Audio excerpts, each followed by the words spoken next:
8, 11 నుంచి. రాబో దినములందు దేశములో నేను క్షామం పుట్టింతును, అది అన్నపానము లేకపోవట చేత కలుగు క్షామము కాక యెహోవా మాటను వినకపోవడం వలన కలుగు క్షామముగా ఉండును. ఇదే యెహోవా వాక్కు.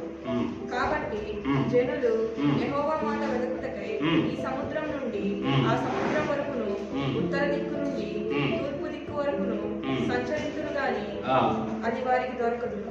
రాబో దినములయందు దేశములో నేను క్షామమును పుట్టింతును. క్షామము అంటే ఏంటి? కరువు అంటే అన్నం దొరకపోవడం.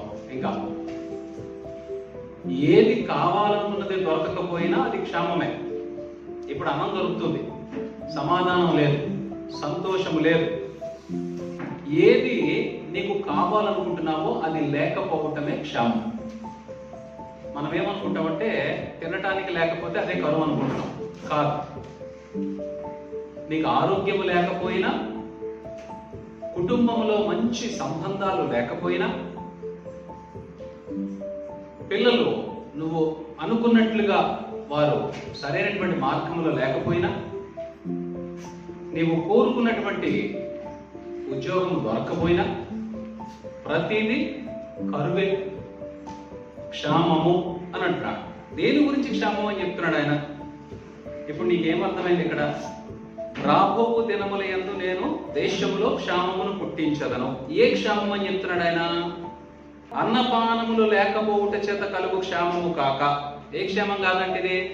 తిండి దొరుకుతాయి, మంచినీళ్ళు దొరుకుతాయి, నీకు కావలసినవన్నీ దొరుకుతున్నాయి. మరి ఏమిటి నీకు వచ్చిన కరువు ఏంటి? యెహోవా మాట వినకపోవుట వలన కలుగు క్షామముగా ఉండును. దేవుని మాట వినకపోవడం వల్ల. పాస్టర్ గారు వింటున్నాం కదండి, మరి వింటే కరువు ఎందుకుంది? ఇప్పుడు నువ్వు దేవుని మాట వింటే కరువు ఉండకూడదు. అసలు ఏ కరువు ఉండకూడదు. అంటే నువ్వు దేవుని మాట వింటున్నావు, కానీ కరువు ఇంకా నీ లోపల ఉంది అని అంటే నీవు దేవుని మాట విషయంలో కేవలము వినేటువంటి వ్యక్తిగా ఉన్నావు, కానీ దేవుని మాటను అనుసరించి నడుచుకునేటువంటి వ్యక్తిగా లేవు. ఇక్కడ చూడండి, దేవుని వాక్యమునకు సంబంధించినటువంటి కరువు కలగజేస్తానంటున్నాడు. నువ్వు వాక్యం కోసం వెతుకుతావు, కానీ వాక్యము దొరకదు. సంఘానికి వెళ్దాం అనుకుంటావు, నీ కోసం సంఘం పెట్టరు. ఎందుకంటే సంఘం పెట్టినప్పుడు నువ్వు నిర్లక్ష్యం చేస్తున్నావు, వాక్యం చెప్పినప్పుడు నిర్లక్ష్యం చేస్తున్నావు. కనుక నువ్వు నిర్లక్ష్యం చేస్తుంది ఎవరిని? నన్న నువ్వు రాకపోతే నాకేమవుతుంది? నువ్వు దేవుని నిర్లక్ష్యం చేస్తున్నావు, దేవుని వాక్యాన్ని నిర్లక్ష్యం చేస్తున్నావు. కాబట్టి దేవుడు ఏమంటున్నాడు?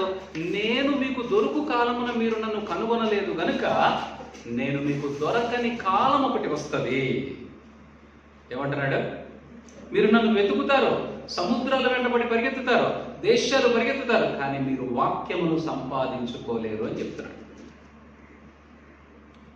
అంటే దేవుడు మనకు చక్కగా పిలిచి కూర్చోబెట్టి వాక్యము చెప్తూ ఉన్నప్పుడు దానిని శ్రద్ధగా విని దానిని మన హృదయంలో భద్రపరచుకోవాల్సినటువంటి బాధ్యత మన మీద ఉంది.